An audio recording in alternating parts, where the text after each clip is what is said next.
ಆಗಲಿ ಒಂದು ದೀರ್ಘಕಾಲದ ಆಡಳಿತ ರಾಜಕಾರಣದ ಬದುಕಿನಿಂದ ವಿದಾಯ ಹೇಳುವಾಗ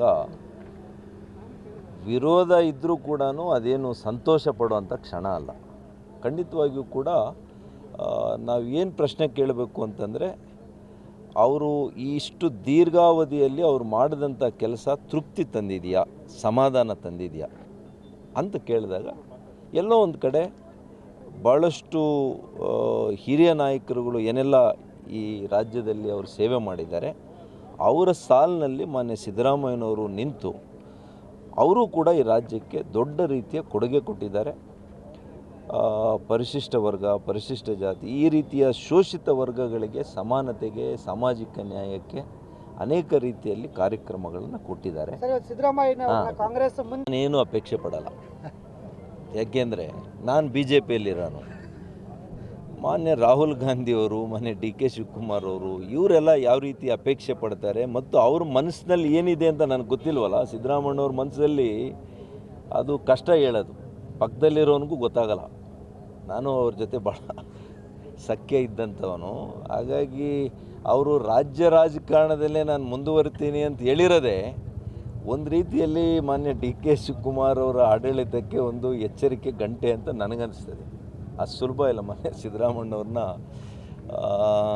ಜೊತೆಗೆ ತಗೊಂಡು ಇನ್ನೆರಡು ವರ್ಷ ಮುಗಿಸೋದು ಒಂದು ಕಡೆ, ಮತ್ತು 28ರ ಚುನಾವಣೆಯಲ್ಲಿ ಅವ್ರ ಸಹಕಾರ ತೆಗೆದುಕೊಂಡು ಚುನಾವಣೆಗೆ ಹೋಗೋದು, ಇವೆಲ್ಲ ಕೂಡ ದೊಡ್ಡ ಸವಾಲುಗಳು.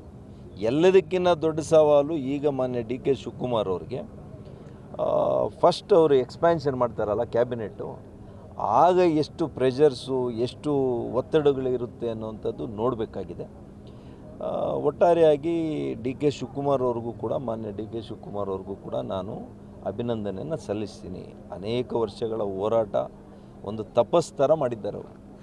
ಆ ಛಲದ ತಪಸ್ಸು ಮಾಡಿದ್ದಾರೆ, ಹೋರಾಟದ ತಪಸ್ಸು ಮಾಡಿದ್ದಾರೆ, ಭಕ್ತಿಯ ತಪಸ್ಸು ಮಾಡಿದ್ದಾರೆ.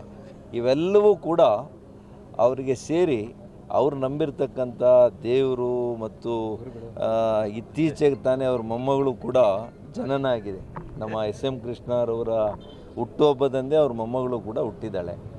ಬಹುಶಃ ಆಕೆ ಹುಟ್ಟಿದ ಮೇಲೆ ಅದೃಷ್ಟ ಲಕ್ಷ್ಮಿಯನ್ನು ಕೂಡ, ಎಲ್ಲ ಲಕ್ಷ್ಮಿಗಳು ಇತ್ತು ಅವರಿಗೆ, ಮನೆ DK ಶಿವಕುಮಾರ್ ಅವರಿಗೆ ಎಲ್ಲ ಲಕ್ಷ್ಮಿ ಇತ್ತು. ಈಗ ಅದೃಷ್ಟ ಲಕ್ಷ್ಮಿ ಕೂಡ ಜೊತೆಗೆ ಸೇರ್ಕೊಂಡು ಅವರಿಗೆ ಒಳ್ಳೆಯದನ್ನು ತಂದಿದ್ದಾರೆ. ಅವ್ರಿಗೆ ಒಳ್ಳೆಯದಾಗಲಿ ಅಷ್ಟೇ. ಆಗಲಿ ಒಂದು ದೀರ್ಘಕಾಲದ ಆಡಳಿತ ರಾಜಕಾರಣದ ಬದುಕಿನಿಂದ ವಿದಾಯ ಹೇಳುವಾಗ ವಿರೋಧ ಇದ್ದರೂ ಕೂಡ ಅದೇನು ಸಂತೋಷ ಪಡುವಂಥ ಕ್ಷಣ ಅಲ್ಲ. ಖಂಡಿತವಾಗಿಯೂ ಕೂಡ ನಾವು ಏನು ಪ್ರಶ್ನೆ ಕೇಳಬೇಕು ಅಂತಂದರೆ, ಅವರು ಇಷ್ಟು ದೀರ್ಘಾವಧಿಯಲ್ಲಿ ಅವರು ಮಾಡಿದಂಥ ಕೆಲಸ ತೃಪ್ತಿ ತಂದಿದೆಯಾ, ಸಮಾಧಾನ ತಂದಿದೆಯಾ ಅಂತ ಕೇಳಿದಾಗ ಎಲ್ಲೋ ಒಂದು ಕಡೆ ಭಾಳಷ್ಟು ಹಿರಿಯ ನಾಯಕರುಗಳು ಏನೆಲ್ಲ ಈ ರಾಜ್ಯದಲ್ಲಿ ಅವರು ಸೇವೆ ಮಾಡಿದ್ದಾರೆ, ಅವರ ಸಾಲಿನಲ್ಲಿ ಮಾನ್ಯ ಸಿದ್ದರಾಮಯ್ಯನವರು ನಿಂತು ಅವರು ಕೂಡ ಈ ರಾಜ್ಯಕ್ಕೆ ದೊಡ್ಡ ರೀತಿಯ ಕೊಡುಗೆ ಕೊಟ್ಟಿದ್ದಾರೆ. ಪರಿಶಿಷ್ಟ ವರ್ಗ, ಪರಿಶಿಷ್ಟ ಜಾತಿ, ಈ ರೀತಿಯ ಶೋಷಿತ ವರ್ಗಗಳಿಗೆ ಸಮಾನತೆಗೆ, ಸಾಮಾಜಿಕ ನ್ಯಾಯಕ್ಕೆ ಅನೇಕ ರೀತಿಯಲ್ಲಿ ಕಾರ್ಯಕ್ರಮಗಳನ್ನು ಕೊಟ್ಟಿದ್ದಾರೆ. ಕಾಂಗ್ರೆಸ್ ನಾನೇನು ಅಪೇಕ್ಷೆ ಪಡಲ್ಲ. ಯಾಕೆಂದರೆ ನಾನು BJPಯಲ್ಲಿರೋನು. ಮಾನ್ಯ ರಾಹುಲ್ ಗಾಂಧಿಯವರು, ಮಾನ್ಯ DK ಶಿವಕುಮಾರ್ ಅವರು, ಇವರೆಲ್ಲ ಯಾವ ರೀತಿ ಅಪೇಕ್ಷೆ ಪಡ್ತಾರೆ ಮತ್ತು ಅವ್ರ ಮನಸ್ಸಿನಲ್ಲಿ ಏನಿದೆ ಅಂತ ನನಗೆ ಗೊತ್ತಿಲ್ವಲ್ಲ. ಸಿದ್ದರಾಮಯ್ಯವ್ರ ಮನಸ್ಸಲ್ಲಿ ಅದು ಕಷ್ಟ ಹೇಳೋದು, ಪಕ್ಕದಲ್ಲಿರೋನಿಗೂ ಗೊತ್ತಾಗಲ್ಲ. ನಾನು ಅವ್ರ ಜೊತೆ ಭಾಳ ಸಖ್ಯ ಇದ್ದಂಥವನು. ಹಾಗಾಗಿ ಅವರು ರಾಜ್ಯ ರಾಜಕಾರಣದಲ್ಲೇ ನಾನು ಮುಂದುವರಿತೀನಿ ಅಂತ ಹೇಳಿರೋದೇ ಒಂದು ರೀತಿಯಲ್ಲಿ ಮಾನ್ಯ DK ಶಿವಕುಮಾರ್ ಅವರ ಆಡಳಿತಕ್ಕೆ ಒಂದು ಎಚ್ಚರಿಕೆ ಗಂಟೆ ಅಂತ ನನಗನ್ನಿಸ್ತದೆ. ಅದು ಸುಲಭ ಇಲ್ಲ. ಮಾನ್ಯ ಸಿದ್ದರಾಮಯ್ಯವ್ರನ್ನ ಜೊತೆಗೆ ತಗೊಂಡು ಇನ್ನೆರಡು ವರ್ಷ ಮುಗಿಸೋದು ಒಂದು ಕಡೆ, ಮತ್ತು 28ರ ಚುನಾವಣೆಯಲ್ಲಿ ಅವ್ರ ಸಹಕಾರ ತೆಗೆದುಕೊಂಡು ಚುನಾವಣೆಗೆ ಹೋಗೋದು, ಇವೆಲ್ಲ ಕೂಡ ದೊಡ್ಡ ಸವಾಲುಗಳು. ಎಲ್ಲದಕ್ಕಿಂತ ದೊಡ್ಡ ಸವಾಲು ಈಗ ಮಾನ್ಯ DK ಶಿವಕುಮಾರ್ ಅವ್ರಿಗೆ ಫಸ್ಟ್ ಅವರು ಎಕ್ಸ್ಪ್ಯಾನ್ಷನ್ ಮಾಡ್ತಾರಲ್ಲ ಕ್ಯಾಬಿನೆಟ್ಟು, ಆಗ ಎಷ್ಟು ಪ್ರೆಷರ್ಸು, ಎಷ್ಟು ಒತ್ತಡಗಳಿರುತ್ತೆ ಅನ್ನೋವಂಥದ್ದು ನೋಡಬೇಕಾಗಿದೆ. ಒಟ್ಟಾರೆಯಾಗಿ DK ಶಿವಕುಮಾರ್ ಅವ್ರಿಗೂ ಕೂಡ, ಮಾನ್ಯ DK ಶಿವಕುಮಾರ್ ಅವ್ರಿಗೂ ಕೂಡ ನಾನು ಅಭಿನಂದನೆಯನ್ನು ಸಲ್ಲಿಸ್ತೀನಿ. ಅನೇಕ ವರ್ಷಗಳ ಹೋರಾಟ ಒಂದು ತಪಸ್ಸು ಥರ ಮಾಡಿದ್ದಾರೆ ಅವರು.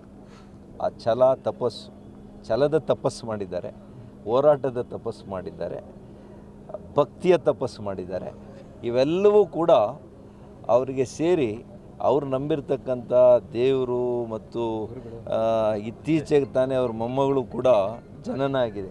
ನಮ್ಮ ಎಸ್.ಎಂ. ಕೃಷ್ಣರವರ ಹುಟ್ಟುಹಬ್ಬದಂದೇ ಅವ್ರ ಮೊಮ್ಮಗಳು ಕೂಡ ಹುಟ್ಟಿದ್ದಾಳೆ. ಬಹುಶಃ ಆಕೆ ಹುಟ್ಟಿದ ಮೇಲೆ ಅದೃಷ್ಟ ಲಕ್ಷ್ಮಿಯನ್ನು ಕೂಡ ಎಲ್ಲ ಲಕ್ಷ್ಮಿಗಳು ಇತ್ತು ಅವರಿಗೆ. ಮನೆ ಡಿ ಕೆ ಶಿವಕುಮಾರ್ ಅವರಿಗೆ ಎಲ್ಲ ಲಕ್ಷ್ಮಿ ಇತ್ತು. ಈಗ ಅದೃಷ್ಟ ಲಕ್ಷ್ಮಿ ಕೂಡ ಜೊತೆಗೆ ಸೇರ್ಕೊಂಡು ಅವರಿಗೆ ಒಳ್ಳೆಯದನ್ನು ತಂದಿದ್ದಾರೆ. ಅವ್ರಿಗೆ ಒಳ್ಳೆಯದಾಗಲಿ ಅಷ್ಟೇ.